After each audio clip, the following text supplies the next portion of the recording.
Assalamualaikum warahmatullahi wabarakatuh. Halo guys, baik lagi bersama saya Elang Andika Kartawinata dari Fakultas Ekonomi dan Bisnis Universitas Wadaya Gunung Jati. Di sini saya bukan hanya sekedar memperkenalkan diri saya, di sini saya akan menjelaskan tentang memperbaiki kompetensi. Sebelum menjelaskan lebih lanjut, saya akan menyebutkan tujuan dari memperbaiki kompetensi. Yang pertama, kita dapat menambah wawasan kita, pengetahuan kita tentang memperbaiki kompetensi. Yang kedua, kita dapat mengetahui aspek-aspek apa saja untuk kita bisa tahu tentang memperbaiki kompetensi.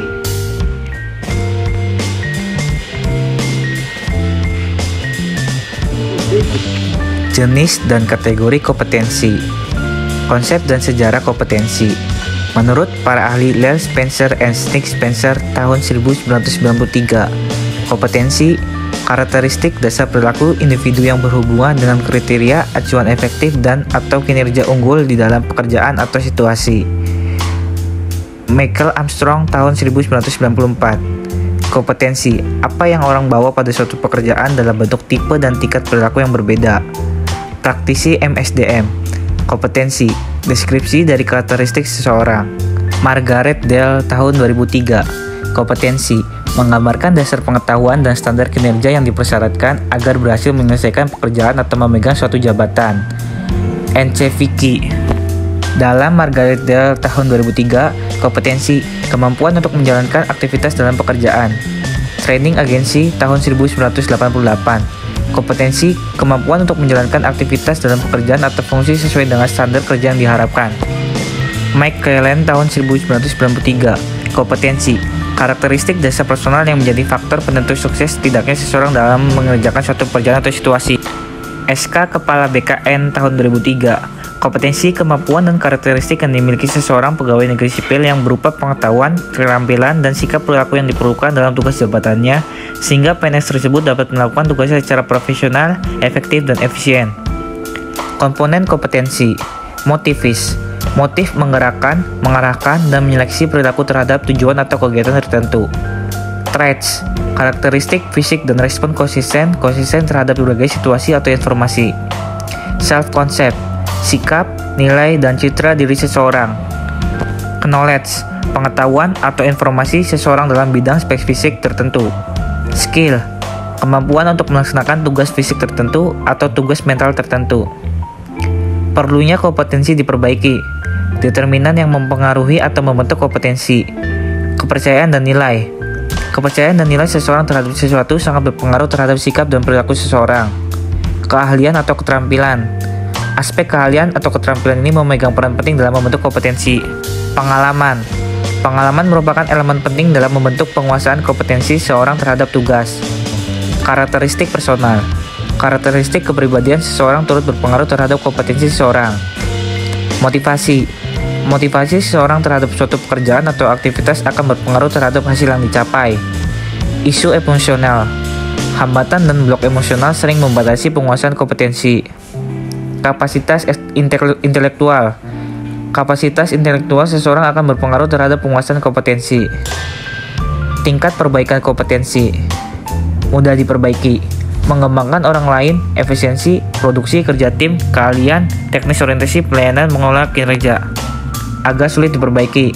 Orientasi hasil kualitas, keputusan, pengaruh, penyelesaian konflik, pemikiran analisis, kecerdasan organisasional. Sulit diperbaiki. Inisiatif, inovasi, integritas, dan kejujuran, pengelolaan tekanan kejiwaan, pemikiran konseptualis, fleksibilitas. Perbedaan kompetensi dan konsep lain. Kompetensi merujuk pada pendekatan perilaku. Perilaku tertentu dijadikan parameter untuk mampu melaksanakan pekerjaan secara efektif, berhasil, dan unggul atau superior. Komponen kompetensi. Komponen kompetensi terdiri dari dorongan, sifat, citra diri, peran sosial, dan kemampuan menurut para ahli Boyardis tahun 1982. Pemahaman kompetensi. Dalam hal pemahaman kompetensi, perlu dijelaskan pengertian tentang pengetahuan, keterampilan, kemampuan, dan bakat untuk mengetahui sejauh mana perbedaan atau kesamaan dari konsep tersebut menurut para ahli Spencer tahun 1993. Pengetahuan seseorang. Pengetahuan yang dimiliki seseorang bisa dikategorikan ke dalam dua jenis, yaitu pengetahuan yang disadari dan pengetahuan yang tidak disadari menurut para ahli Dale tahun 2003. Keterampilan perilaku. Keterampilan perilaku yang terkait tugas bisa dikuasai melalui latihan dan bantuan orang lain. Keterampilan perilaku. Perilaku merupakan fungsi dari faktor kepribadian individu dan faktor lingkungan. Sikap dibentuk dari kombinasi pengalaman, kondisi sosial atau lingkungan, dan kepribadian. Metode penilaian kompetensi. Alternatif untuk desain kompetensi. 1. Desain studi terbaik atau klasik dengan menggunakan sampel. 2. Desain studi pendek dengan panel ahli. 3. Studi terhadap pemegang jabatan dan pekerjaan di masa depan. Rancangan studi. Rancangan studi terbaik model kompetensi dengan menggunakan sampel yang terdiri dari 6 tahap menurut para ahli Spencer dan Spencer. 1. Menetapkan kriteria kinerja efektif. 2. Mengidentifikasi kriteria sampel. 3. Mengumpulkan data. 4. Analisis data dan pengembangan model kompetensi. 5. Validasi model kompetensi. 6. Mempersiapkan penerapan model kompetensi. Tahap untuk merancang studi kompetensi. 1. Menetapkan kriteria. Menetapkan ukuran atau kriteria untuk menetapkan kinerja unggul efektif dalam pekerjaan yang akan dipelajari. 2. Mengidentifikasi kriteria sampel. Kriteria efektivitas kinerja yang dikembangkan dalam tahap 1 digunakan untuk mengidentifikasi kinerja kelompok, kinerja unggul, dan rata-rata. 3. Metode pengumpulan data bervariasi. Terdapat 6 mode, yaitu Bayes, panel ahli, survei, database, model kompetensi, sistem ahli, analisis jabatan, dan observasi langsung. 4. Analisis data dan pengembangan model. Pada tahap ini, data dan seluruh sumber dianalisis untuk mengidentifikasi kompetensi, kepribadian, dan keahlian yang dimiliki pekerja. 5. Validasi model kompetensi. Model kompetensi yang diuji dengan melihat jika model dimaksud memprediksikan kinerja dari orang-orang dalam kedua kelompok sampel pada waktu sama. 6. Mempersiapkan penerapan model kompetensi. Apabila model ini telah divalidasi, model kompetensi ini telah dapat digunakan untuk berbagai keperluan. Tahap mendefinisikan model kompetensi. 1. Menjelaskan kriteria kinerja. 2. Mengidentifikasi orang-orang untuk sampel kriteria. 3. Mengumpulkan data melalui B atau metode lain. 4. Menganalisis data dan mengidentifikasi kompetensi. 5. Mengesahkan model kompetensi. 6. Mendesain aplikasi. Dimensi kompetensi. Beberapa ahli membagi kompetensi dalam klaster atau gugus dan dimensi seperti 1. Wojcicki dan William tahun 2002. 1. Kemampuan manajemen dan tindakan. Dimensi efisiensi, perencanaan, inisiatif, perhatian pada hal rinci, kontrol diri, fleksibilitas. 2. Kemampuan manajemen orang. Dimensi empati, persuasif, jaringan kerja, negosiasi, percaya diri, manajemen tim, pengembangan orang lain, komunikasi lisan. 3. Kemampuan logika analitis. Dimensi menggunakan konsep, pengakuan pola, mengembangkan teori, penggunaan teknologi, analisis kuantitatif, objektivitas sosial, komunikasi tertulis. 2. Dulewicz dalam Armstrong tahun 1995. 1. Kemampuan intelektual, perspektif, strategis, analisis dan penilaian, perencanaan dan pengorganisasian. 2.